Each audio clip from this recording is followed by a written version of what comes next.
คันบ่ทันนี่พ่อว่าเอาใส่อันในตู้เย็นไว้บ่บัดเมื่อแล้วเอาเมื่อบ่เฮ็ดอะไร ตัวน้อยอ่ะ จับปลาหน้าเจเราจะปลาหน้าตัวลูก ใส่ตู้เย็นก่อนก็ได้ ตัวหลงอ่ะ กินตัวนี้ก่อน กินตัวใหญ่นี่ก่อน ตัวลูก แต่ว่าตัวใหญ่ยากพอกินนกบึงคนนี่ ตัวลูกนะ เอาตัวนี้ก่อนเอาตัวนั้นไปไว้ตู้ ไอ้เจ้าเจ้าคิวดีเจ้าเงินเก็บไม่เอาตัวนี้เนาะ ตัวนี้พอขายเท่าไหร่โลเท่าไหร่ อันนี้ว่าพอซื้อน้ำเขาโลตั้ง3,000เลยพอบ่ตัวบ่อำเด้อ จักโล4โลมัน4โลครึ่งแต่ว่าเพราะว่าโอ้ยสุไล4โลผู้ชายกูบ่มีเงินเลยซื้อมาแล้วเขาเล่นเรื่องเอาตัวใหญ่เฮ็ดกินก่อนตัวกองโลเนี่ยเราเอาใส่ชิ้นนี้ตัวโลเนี่ยเราเอาใส่ชิ้นนี้ ลูกตาโอ้ยังงาจิตเตาเลยกัน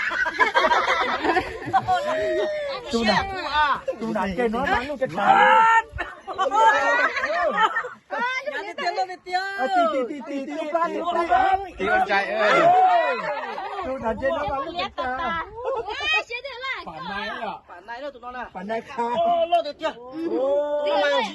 เขาไปตัวตัวน้องมาเชียร์ป่านนายพันเนาะตัวน้องมายอป่านนายป้าเต๋า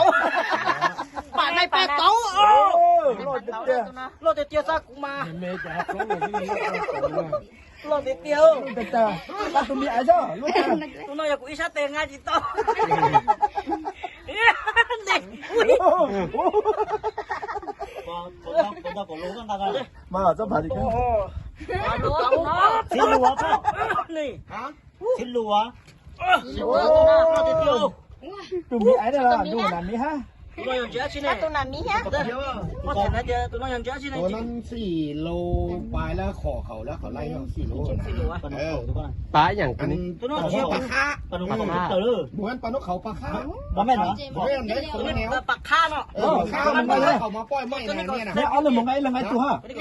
ละไงตัว เราเต้นเราชิโตกูมา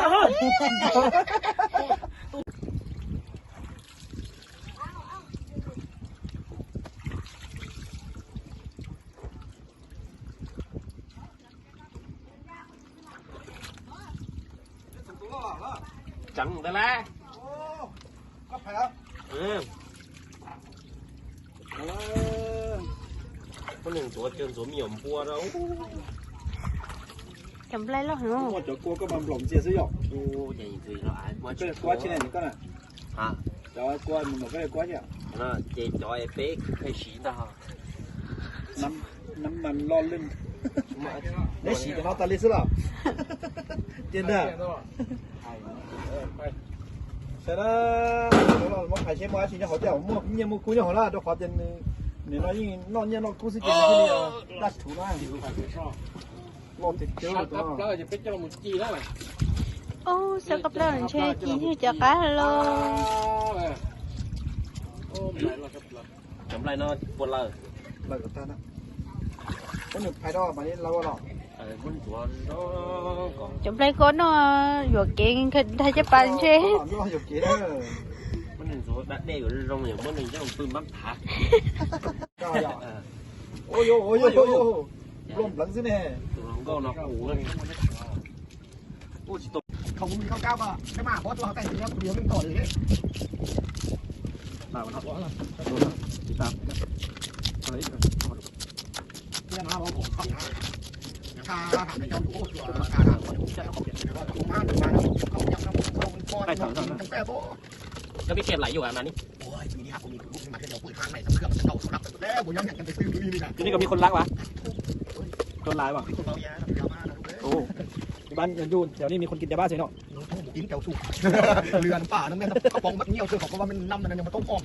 มันเหลือคือกันเนี่ยน้ำเยี่ยวแดดสบ้างเลยต้ม ยามาแล้วเขากินเนาะยาสูบแล้วเขาย่ำเขาไม่ได้สูบเลย น้าเอาลูกเอาซ้ำนี่เอาเขียวออกแล้วเอาต้มแล้วน้ำเป็นของครอบครัวแล้วลูกแบบนี้ยังไงมันจำอยู่